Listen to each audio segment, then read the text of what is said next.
You ask Tiger to solve. This deals with linear equations with one unknown. The final result is x equals 43. Let's solve it step by step. Swap sides. Group all constants on the right side of the equation. Subtract 7/5 from both sides.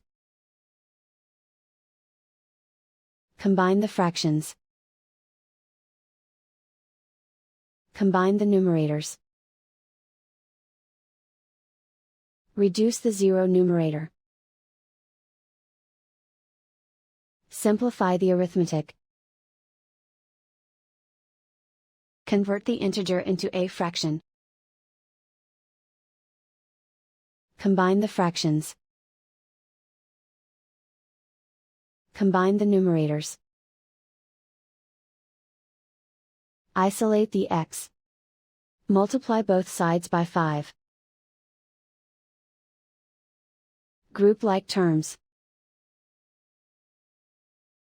Multiply the coefficients. Simplify the fraction.